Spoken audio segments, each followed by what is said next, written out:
Shin Tae-yong akan tetap melatih timnas Indonesia. Ini juga ada tim yang baru, ya kan, pelatih baru, tim teknis baru. Baik, ini sepak bola ini adalah penting karena rakyat kita memang merasakan bahwa sepak bola itu menggambarkan tekad kita, menggambarkan semangat kita. Indonesia tidak boleh dianggap remeh oleh bangsa manapun di dunia. Yang kedua juga jangan lupa STY ini membuat fondasi untuk pemain timnas kita. Thank you STY ya. Jadi jangan lupa yang berikutnya, terima kasih Pak Presiden Pak Prabowo yang begitu mendukung dan beliau akan mengeluarkan apapun juga untuk kepentingan timnas bisa main di Piala Dunia. Hai semuanya, selamat datang di channel YouTube Garuda IDN. Berikut ini kami akan membagikan kumpulan berita timnas terbaru nih, diantaranya sebagai berikut. Pagi ini dapat kabar gembira, Prabowo akhirnya lengserkan Patrick Kluivert dan diganti pelatih Shin Tae-yong. Prabowo sebut ramalan Gus Dur itu nyata, cuma pelatih bermata sipit yang bisa bawa Indonesia ke Pildun.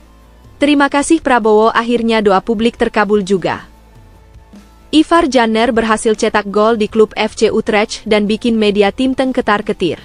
Selain itu Ivar Janner siap menggeser Marcelino Ferdinand untuk menjadi mesin gol lawan Arab dan Irak. Namun sebelum lanjut ke pembahasannya, alangkah baiknya untuk tekan tombol like dan subscribe-nya ya guys. Jika sudah, mari kita lanjut.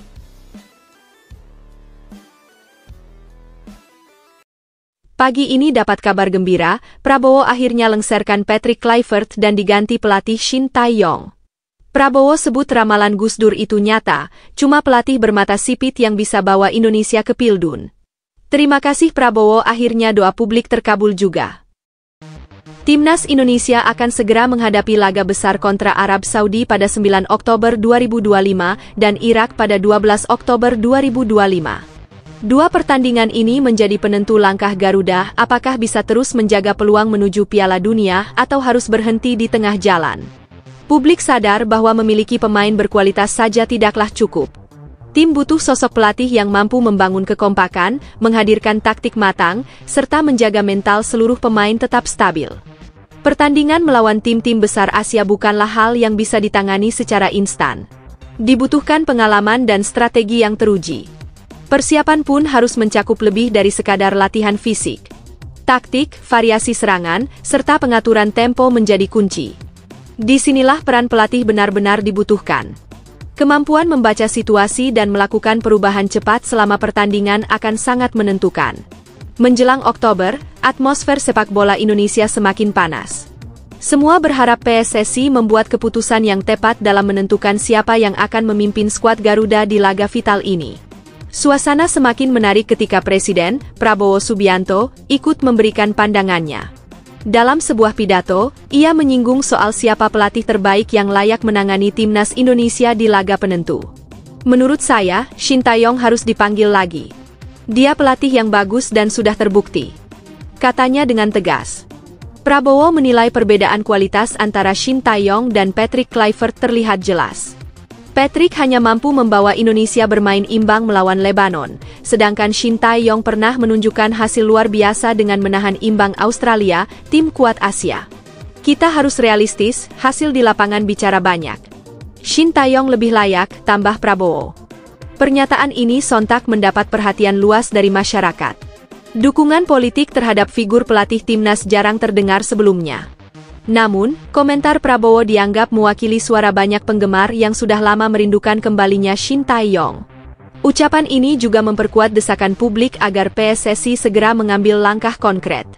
Apalagi waktu menuju pertandingan melawan Arab Saudi dan Irak tinggal hitungan minggu.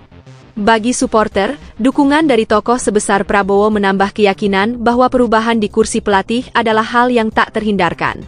Prabowo dalam kesempatan yang sama juga menyinggung sebuah ramalan lama yang sering dikaitkan dengan dunia sepak bola.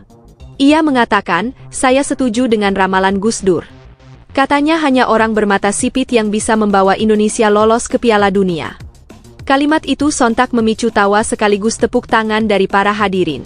Bagi sebagian orang, ucapan itu terdengar jenaka, tetapi di sisi lain dianggap sebagai bentuk keyakinan. Gus Dur dikenal sebagai sosok yang penuh dengan guyonan filosofis, sehingga kalimatnya kerap diingat hingga kini. Prabowo menggunakan ramalan itu untuk menekankan bahwa Shin Tae-yong, seorang pelatih asal Korea Selatan, memang punya kapasitas dan bisa menjadi jawaban bagi mimpi Indonesia. Warganet langsung ramai membahas potongan pidato tersebut. Ada yang menganggapnya sebagai lelucon segar, namun banyak pula yang menilai hal itu justru memperkuat narasi bahwa Shin Tae-yong adalah figur tepat. Ucapan ini pun menambah bumbu pada kisah pelik antara PSSI, Patrick Kluivert, dan Shin Tae-yong. Kini semakin jelas bahwa dukungan publik, tokoh, hingga warisan guyonan sejarah, semua seolah mengarah pada satu titik, yakni kembalinya Shin Tae-yong ke kursi pelatih timnas. Setelah pernyataan terbuka dari Prabowo, arah angin di PSSI pun mulai berubah. Ketua Umum PSSI, Erick Thohir, dikabarkan langsung diminta untuk menghubungi Shin Tae-yong kembali. Pak Erick, segera bicara dengan Shin Tae-yong. Indonesia butuh dia lagi, ujar Prabowo dalam percakapan yang dikutip sejumlah media. Instruksi itu tidak main-main. Dalam hitungan hari, kabarnya Shin Tae-yong sudah memberikan respons positif. Ia dijadwalkan tiba di Jakarta dalam waktu dekat untuk kembali menangani timnas Indonesia. Berita ini disambut riuh gembira oleh para pendukung Garuda. Kehadiran Shin Tae-yong diyakini akan langsung memberi dampak besar. Ia sudah mengenal karakter pemain, tahu siapa yang layak diturunkan, dan paham bagaimana cara mengatur strategi menghadapi lawan kuat seperti Arab Saudi dan Irak. Suasana optimisme kini terasa di mana-mana. Para pemain pun diyakini akan lebih percaya diri dengan hadirnya pelatih yang sudah lama mereka kenal. Jika benar Shin Tae-yong mengambil alih kendali, Indonesia bukan hanya punya peluang, tetapi juga keyakinan kuat untuk mencatat sejarah besar, yakni lolos ke Piala Dunia. Lantas, apa kalian juga setuju dengan wacana pemanggilan Shin Tae-yong ini? Menurut kalian apakah timnas bisa makin gacor saat dilatih Shin Tae-yong? Tulis pendapat kalian di kolom komentar ya guys. Ivar Janner berhasil cetak gol di klub FC Utrecht dan bikin media Timteng ketar-ketir. Selain itu Ivar Janner siap menggeser Marcelino Ferdinand untuk menjadi mesin gol lawan Arab dan Irak. Timnas Indonesia akan menghadapi ujian berat pada bulan Oktober ketika harus bertemu Arab Saudi dan Irak. Pertandingan ini jelas bukan tantangan mudah, bahkan jika skuad sudah ditangani oleh Shin Tae-yong sekalipun. Sebab, kualitas lawan jauh di atas rata-rata dan mereka terbiasa tampil di level tertinggi Asia. Publik sadar bahwa sekadar mengandalkan lini depan dan pertahanan tidaklah cukup. Striker memang penting, back pun harus kokoh, namun inti permainan seringkali ditentukan dari lini tengah. Tanpa distribusi bola yang rapi, sulit membayangkan penyerang bisa produktif. Disinilah peran seorang playmaker benar-benar krusial. Sosok seperti Tom Haye, misalnya, sering disebut sebagai pemain yang bisa menghadirkan keseimbangan. Dengan visi bermain yang luas, ia mampu menjadi jembatan antara lini belakang dan lini serang. Di tengah persiapan yang penuh tekanan, timnas Indonesia mendapat angin segar dari salah satu gelandang muda berbakat, Ivar Janner. Setelah sempat terganggu cedera, kini ia sudah kembali bugar dan langsung memberikan kabar menggembirakan di level klub. Dalam laga terakhir bersama timnya, Ivar sukses mencetak gol yang menegaskan kualitasnya sebagai pemain serba bisa. Gol tersebut menjadi bukti nyata bahwa pemulihannya berjalan sempurna. Selain itu, performa Ivar di klub juga terus menunjukkan grafik positif. Statistik mencatat bahwa ia cukup konsisten dalam membantu lini tengah, baik lewat akurasi umpan maupun kontribusi bertahan. Ini kabar yang sangat baik, karena Indonesia butuh gelandang yang komplit, ujar seorang pengamat. Kehadiran Ivar membawa optimisme baru, terutama menjelang duel kontra Arab Saudi dan Irak. Banyak pendukung menilai ia bisa menjadi motor permainan yang dibutuhkan untuk menopang striker di depan. Kabar gol yang ia cetak pun segera viral di media sosial, dengan para fans Garuda membanjiri lini masa dengan komentar positif. Kembalinya Ivar Janner ke kondisi terbaik membuat persaingan di lini tengah timnas Indonesia semakin ketat. Banyak pihak memprediksi bahwa ia akan menjadi pilihan utama dan berpotensi menggeser nama-nama seperti Marcelino Ferdinand maupun Eliano Reijnders. Hal ini tidak lepas dari fleksibilitas Ivar yang bisa bermain sebagai pengatur tempo sekaligus penyeimbang pertahanan. Publik juga melihat bahwa Ivar memiliki peluang besar untuk bersaing langsung dengan Tom Haye dan Ricky Pelupesi. Tiga nama tersebut sama-sama memiliki peran vital dalam mengendalikan permainan dari tengah. Siapapun yang akhirnya jadi starter, Indonesia jelas diuntungkan karena punya opsi berkualitas, tulis seorang jurnalis olahraga. Marcelino, yang dikenal sebagai gelandang kreatif, dinilai masih sering terlalu individualistis. Sementara Eliano lebih sering dipakai sebagai pelapis. Dengan kondisi itu, posisi mereka terancam oleh kehadiran Ivar yang tampil lebih konsisten. Tidak heran jika banyak yang menyebut ia akan menjadi prioritas pertama pelatih. Situasi ini tentu positif untuk tim. Persaingan sehat akan memaksa setiap pemain meningkatkan performa mereka. Pada akhirnya, siapapun yang dipercaya turun ke lapangan, tujuannya sama, yakni membawa Indonesia mencatat hasil terbaik melawan dua raksasa Asia di depan mata. Selain performa di level klub, kiprah Ivar Jenner bersama timnas Indonesia juga patut diperhitungkan. Ia bukan hanya sekadar pemain pelapis, tetapi sudah beberapa kali memberi kontribusi nyata. Salah satu momen yang masih segar dalam ingatan publik adalah ketika ia mencetak gol ke gawang Irak dalam ajang U23. Gol itu menunjukkan keberanian sekaligus insting menyerang yang jarang dimiliki gelandang muda. Secara keseluruhan, statistik Ivar di timnas cukup solid. Ia punya rasio umpan sukses yang tinggi, rajin membantu pertahanan, dan tidak ragu melakukan duel fisik. Dia tipe gelandang modern, bisa menyerang sekaligus bertahan. Kehadirannya di skuad senior memberi harapan baru. Dengan pengalaman mencetak gol ke gawang lawan sekelas Irak, publik percaya Ivar bisa menghadirkan kejutan serupa di pertandingan nanti. Tidak hanya itu, peranannya sebagai pemain yang mampu mengalirkan bola dengan cepat membuat ia semakin layak jadi pilihan utama. Jika benar diturunkan melawan Arab Saudi dan Irak, Ivar punya peluang besar menjadi motor permainan Garuda. Ia bisa membantu striker lebih produktif sekaligus menjaga stabilitas tim. Dengan catatan itu, tidak berlebihan jika banyak yang menyebut Ivar Jenner sebagai kunci rahasia Indonesia menghadapi laga hidup mati menuju Piala Dunia. Kelvin Verdong bongkar alasan nekat bela timnas Indonesia demi Piala Dunia 2026. Keputusan mengejutkan ini bikin fans Garuda langsung heboh dan tak percaya. Kelvin Verdong akhirnya buka suara soal alasannya menerima panggilan untuk memperkuat timnas Indonesia, meski dirinya lahir, tumbuh, dan meniti karir sepak bola di Belanda. Dalam konferensi pers perdananya bersama Lille, klub barunya di Prancis, bek kiri ini ditanya wartawan mengenai pilihannya membela Garuda. Jawaban yang ia berikan cukup jelas, ada peluang nyata membawa Indonesia tampil di Piala Dunia 2026, sesuatu yang sulit ia tolak. Verdong menjelaskan bahwa darah Indonesia mengalir dari sang ayah, sementara ibunya berasal dari Belanda. Dengan latar belakang itu, ia memang memiliki opsi ganda terkait tim nasional yang bisa ia bela. Tawaran untuk bergabung dengan skuad merah putih bukanlah hal baru baginya. Ia mengakui bahwa sejak beberapa tahun lalu, sudah ada komunikasi dari pihak federasi, bahkan pernah ada pelatih yang secara langsung memintanya segera ambil bagian. Namun saat itu, ia masih menimbang-nimbang masa depannya. Kini situasinya berubah. Verdong menilai sepak bola Indonesia berkembang pesat dalam beberapa tahun terakhir. Menurutnya, atmosfer kompetisi makin bergairah, kualitas pemain lokal meningkat, ditambah lagi program naturalisasi menghadirkan kombinasi yang semakin solid. Ambisi besar PSSI untuk lolos ke Piala Dunia 2026 menjadi magnet utama yang mendorongnya meneguhkan hati. Baginya, kesempatan ini bukan sekadar soal garis keturunan, melainkan juga tantangan profesional yang memacu adrenalin. Keputusan tersebut membuatnya langsung masuk dalam tim utama Indonesia, tanpa perlu melalui jalan berliku. Ia sadar, status sebagai pemain naturalisasi kerap menimbulkan pro kontra. Namun Verdong yakin kontribusi nyata di lapangan akan menjawab keraguan publik. Ia bertekad memberi pengaruh besar bagi lini pertahanan Garuda, terutama di laga-laga penting kualifikasi Piala Dunia. Selain membahas soal timnas, Verdong juga sempat menyinggung pengalaman uniknya setelah resmi menjadi pemain Lille.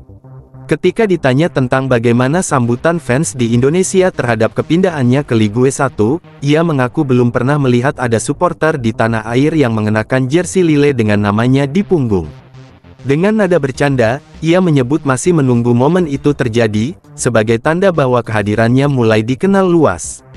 Singkatnya, pilihan Kelvin Verdong membela Indonesia lahir dari perpaduan faktor keluarga, peluang besar tampil di panggung dunia, serta keyakinan bahwa sepak bola Indonesia kini berada di jalur yang tepat untuk mencatat sejarah. Ia tahu tanggung jawab yang menanti tidak ringan, namun justru disitulah tantangan yang membuatnya semakin bersemangat. Kelvin Verdong pecahkan rekor jadi pemain Indonesia pertama di Liga Top Prancis. Juventus diam-diam pantau dan siap bajak jika sang bek bersinar di Lille. Kelvin Verdong sedang menjadi sorotan besar setelah kepindahannya ke Ligue 1 Prancis. Bek kiri andalan timnas Indonesia itu resmi berseragam LOSC Lille pada bursa transfer musim panas 2025. Pemain berusia 28 tahun tersebut didatangkan dari NEC Nijmegen dengan mahar sekitar 3 juta euro atau setara 57,8 miliar rupiah.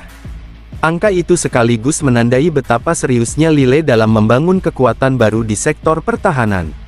Dengan transfer ini, Verdong menuliskan sejarah baru bagi sepak bola Indonesia.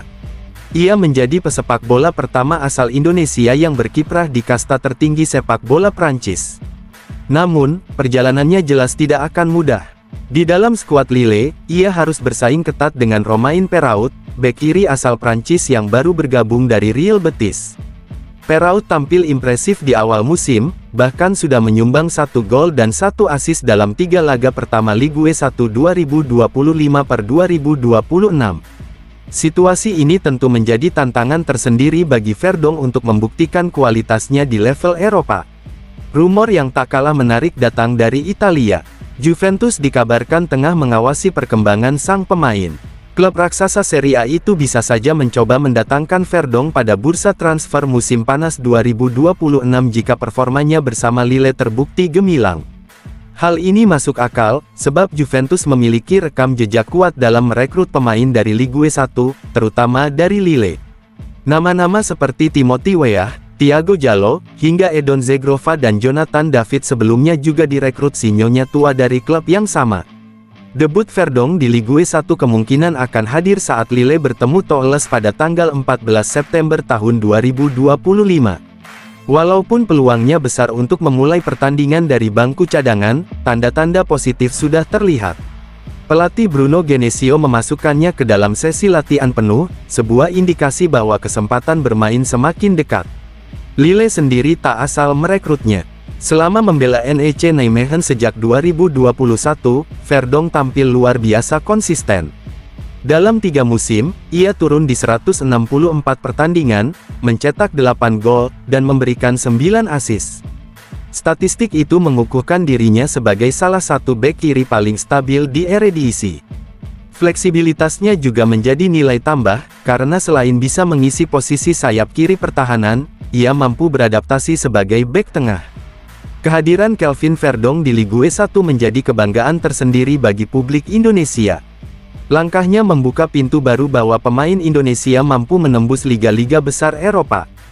Kini semua mata tertuju padanya, apakah ia bisa menggeser posisi Perrault dan menjadikan namanya bersinar di panggung Prancis, bahkan mungkin Italia. Eksodus pemain diaspora bikin kaget dunia sepak bola Indonesia. Dari Thailand sampai liga lokal, 13 penggawa Garuda tersebar dan bikin persaingan makin panas. Fenomena eksodus pemain diaspora sedang menjadi sorotan baru dalam perjalanan timnas Indonesia. Setelah sebelumnya banyak dari mereka yang mencoba peruntungan di Eropa, kini arus perpindahan mulai bergerak ke Asia Tenggara. Perubahan jalur karir ini tidak lepas dari berbagai faktor, mulai dari persaingan ketat di klub-klub Eropa hingga minimnya menit bermain yang berimbas pada performa mereka bersama Garuda.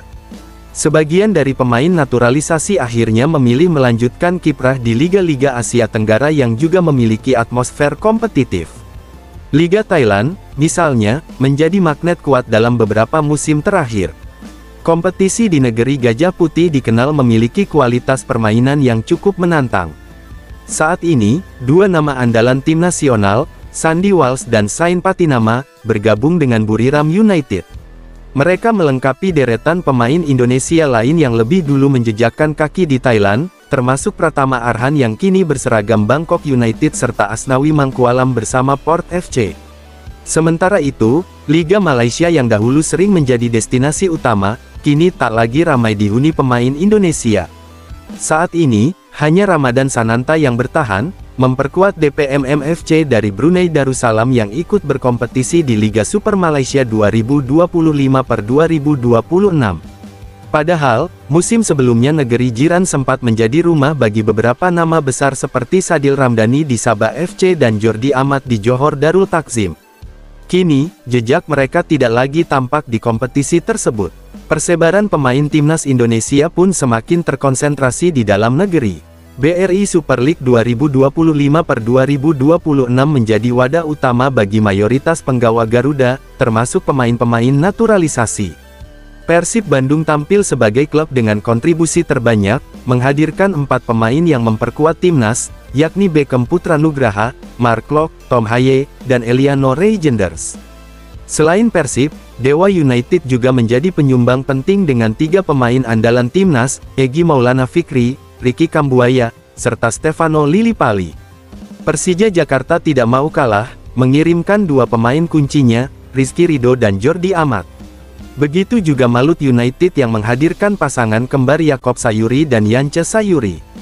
Nama-nama lain seperti Nadeo Argawinata dari Borneo FC serta Hernando Ari Sutaryadi dari Persebaya Surabaya melengkapi daftar panjang ini. Secara total, ada 13 pemain aktif yang saat ini tercatat tampil di BRI Super League, memperlihatkan betapa kompetisi domestik ini menjadi panggung utama bagi kekuatan timnas Indonesia. Kelvin Verdong optimis Garuda bisa tumbangkan Arab Saudi dan Irak demi tiket Piala Dunia. Keyakinan sang bek bikin fans Indonesia makin percaya diri sambut laga Oktober tahun 2025. Kelvin Verdong menunjukkan optimisme tinggi menjelang laga besar yang akan dijalani timnas Indonesia di putaran keempat kualifikasi Piala Dunia 2026 zona Asia. Dalam pernyataannya, ia menegaskan keyakinannya bahwa skuad Garuda mampu mengalahkan 2 lawan tangguh, yakni Arab Saudi dan Irak, demi membuka jalan menuju panggung dunia. Baginya, kesempatan untuk membawa Indonesia tampil di Piala Dunia adalah mimpi besar yang kini semakin dekat menjadi kenyataan. Bek kiri berusia 28 tahun itu baru saja resmi diperkenalkan oleh klub barunya, LOSC Lille, dalam sebuah konferensi pers yang berlangsung pada Jumat, tanggal 12 September tahun 2025. Dalam sesi tersebut, ia tidak hanya berbicara mengenai kepindahannya ke Ligue 1, tetapi juga menyinggung soal atmosfer sepak bola di tanah kelahirannya.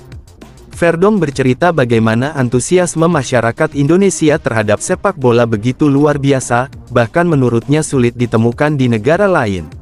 Fanatisme tersebut membuat dirinya semakin bersemangat untuk memberikan kontribusi terbaik bersama Garuda.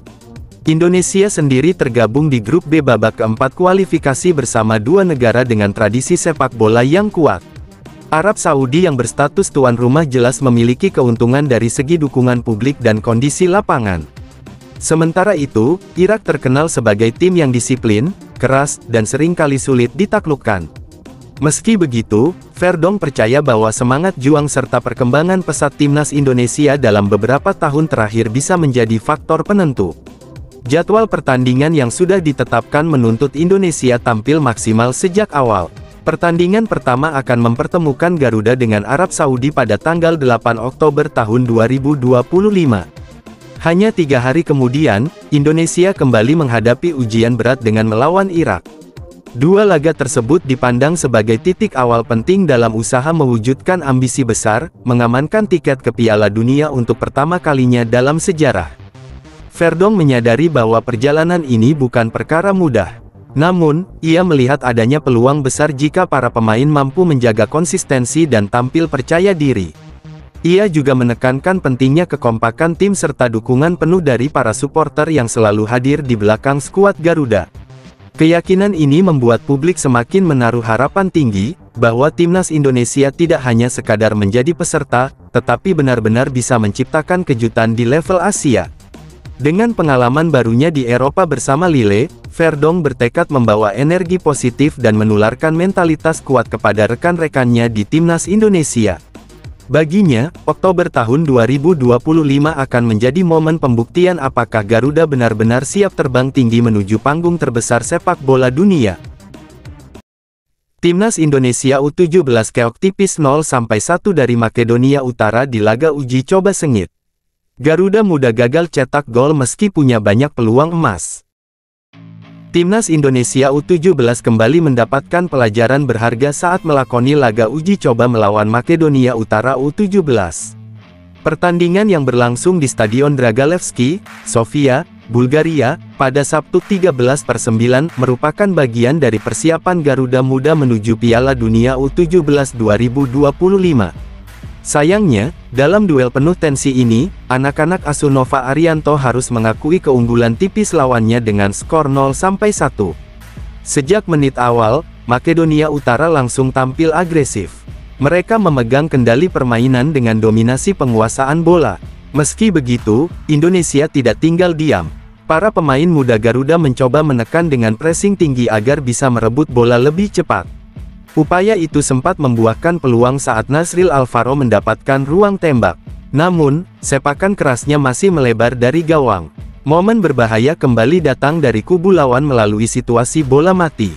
Umpan sepak pojok berhasil disundul oleh Muhammad Mustafi, tetapi arah tandukannya masih terlalu lemah sehingga mudah diamankan kiper muda Indonesia, Dava Al-Ghasemi. Tak lama berselang, Dava kembali menunjukkan refleksnya dengan menepis tendangan jarak jauh Gabriel Taleski. Sayangnya, lini pertahanan Indonesia melakukan kesalahan fatal pada menit ke-30.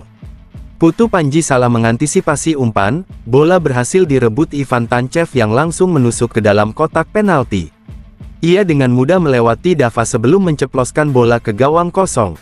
Gol ini membuat Makedonia Utara unggul 1-0. Garuda Muda mencoba membalas. Menjelang akhir babak pertama, Lukas Lee mendapatkan ruang di area penalti. Alih-alih mengirimkan umpan, ia memilih menembak dari sudut sempit. Sayang, arah bola melenceng dari target, membuat skor tetap tak berubah hingga turun minum. Di babak kedua, Makedonia Utara masih tampil lebih dominan. Mereka sering menekan lini belakang Indonesia, meski beberapa kali kesalahan umpan sendiri membuat serangan mereka mentah. Laga berjalan alot, dengan minim peluang berarti. David Angeleski mencoba peruntungan melalui tendangan jarak jauh, tetapi bola hanya melambung tipis di atas mistar.